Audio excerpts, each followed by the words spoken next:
तो आज मैं आपको एक अनोखी रहस्यमय कहानी सुनाऊंगा। अगर आप चैनल पर नए हैं तो अभी सब्सक्राइब कर ले तथा कहानी पूरा देखें। अंत में एक अनोखा रहस्य छुपा है। धन्यवाद। तो सुनिए। कैलाश की तलहटी में बसे एक छोटे से गांव में सोमेश नाम का एक बुनकर रहता था। सोमेश अपनी कला में निपुण था। वह धागों से ऐसे वस्त्र बुनता था जो देखने में इंद्रधनुष जैसे लगते थे। लेकिन सोमेश के मन में एक गहरा असंतोष था।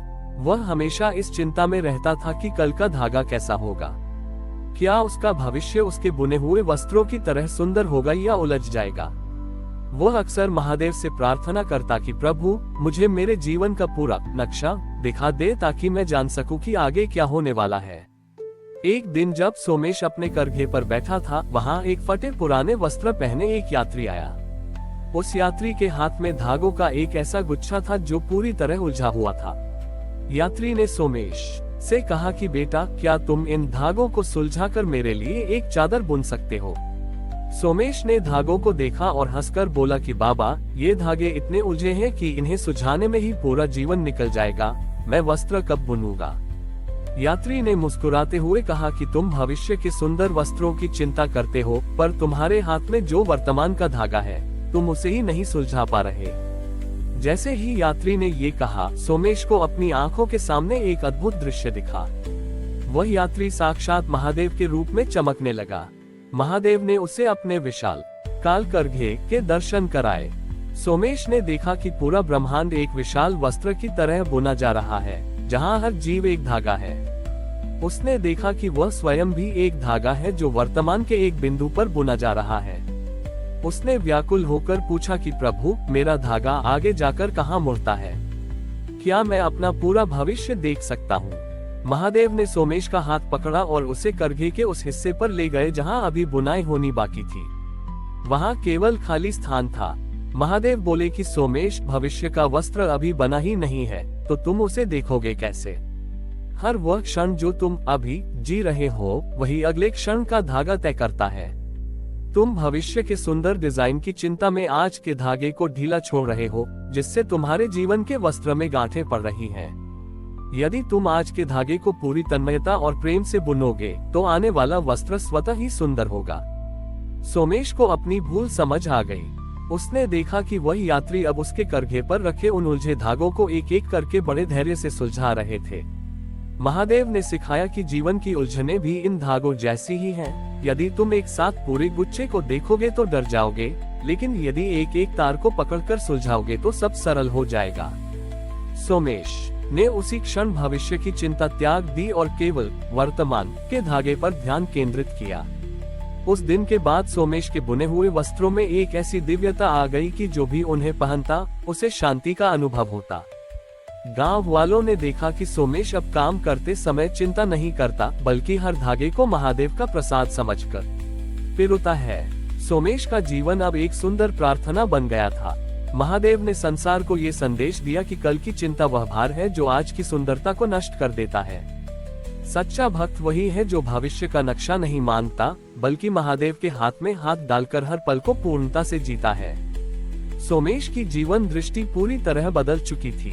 अब वह भविष्य के उलझे धागों को देखने की लालसा नहीं रखता था, बल्कि वर्तमान के हर एक सूत को शिव की इच्छा मानकर बुनता था। लेकिन उसकी इस नई शांति की परीक्षा लेने के लिए एक दिन राज्य का सबसे धनी व्यापारी धनपाल उसके पास आया। धनपाल अपने साथ रेशम के अत्यंत महीन और स्वर्ण जैसे धागे लेकर आया था। उसने सोमेश से कहा कि वह उसके लिए एक ऐसा वस्त्र बुने जिसे पहनकर वह राजा के दरबार में सबसे श्रेष्ठ दिखाई दे। धनपाल ने शर्त रखी कि यह वस्त्र अगले पूर्णिमा तक तैयार हो जाना चाहिए, अन्यथा वह सोमेश का करघा जब्त कर लेगा। सोमेश ने कार्य शुरू किया, लेकिन काम के बीच में ही गांव में एक भारी महामारी फैल गई। लोग बीमार होने लगे और चारों ओर हाहाकार मच गया। सोमेश ने देखा कि उसके पड़ोस के लोग भूख और बीमारी से तड़प रहे हैं। उसने एक पल के लिए अपने करघे को देखा और फिर उन कीमती रेशमी धागों को। सोमेश के भीतर एक द्वंद्व छिड़ गया। यदि वह वस्त्र नहीं बुनता तो उसका आजीविका का साधन करघा छिन जाता, लेकिन यदि वह केवल वस्त्र बुनने में लगा रहता तो उसके पड़ोसी दम तोड़ देते। सोमेश ने महादेव का स्मरण किया और उसे काल करघे की वह बात याद आई कि आज का धागा ही कल का डिजाइन तय करता है। उसने एक साहसी निर्णय लिया। उसने उन कीमती धागों को बाजार में बेच दिया और उनसे प्राप्त धन से पूरे गांव के लिए औषधियां और भोजन का प्रबंध किया। पूर्णिमा का दिन आया। व्यापारी धनपाल अपने सैनिकों के साथ सोमेश की कुटिया पर पहुंचा। उसने देखा कि करघा खाली पड़ा है और वहां कोई वस्त्र नहीं है। धनपाल क्रोध से लाल हो गया और चिल्लाया, कहाँ है मेरा स्वर्ण वस्त्र? तुमने मेरे कीमती धागों का क्या किया? सोमेश ने शांति से उत्तर दिया, सेठ जी, मैंने उन धागों से एक ऐसा वस्त्र बुना है जो आंखों से नहीं बल्कि आत्मा से देखा जा सकता है। मैंने उन धागों को इंसानी सांसों में पिरो दिया है। व्यापारी ने जब सोमेश के घर को जब्त करने का आदेश दिया तभी वहां गांव के वे सभी लोग आ गए जिनकी जान सोमेश ने बचाई थी। उन लोगों के चेहरों पर जो संतोष और स्वास्थ्य की चमक थी वह किसी भी रेशमी वस्त्र से अधिक तेजस्वी थी। अचानक वहां महादेव एक साधारण वृद्ध के रूप में प्रकट हुए। महादेव ने धनपाल की आंखों पर अपना हाथ रखा, जिससे व्यापारी को एक दिव्य दृष्टि प्राप्त हुई। धनपाल ने देखा कि जो लोग सोमेश के कारण जीवित बचे थे उनके चारों ओर एक प्रकाश का कवच था जो साक्षात शिव के अंश जैसा था। महादेव बोले, धनपाल, जो वस्त्र केवल शरीर को ढकता है वह समय के साथ फट जाता है, लेकिन जो वस्त्र करुणा और परोपकार के धागों से बुना जाता है वह अनंत काल तक अमर रहता है। सोमेश ने मिट्टी के शरीर को नहीं बल्कि आत्मा के वस्त्र को बुना है। धनपाल का अहंकार चूर चूर हो गया।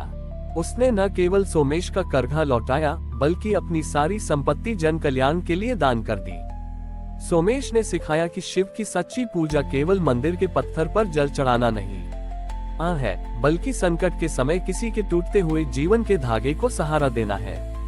आज भी उस गांव में ये कथा सुनाई जाती है कि जब मनुष्य दूसरों के लिए अपना सर्वस्व बुन देता है तो स्वयं महादेव उसके जीवन के रक्षक बन जाते हैं।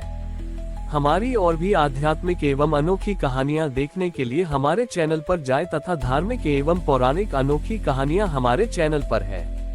कृपया जाके देखें तथा हमारे चैनल को सब्सक्राइब करके रखें और वीडियो लाइक जरूर करें।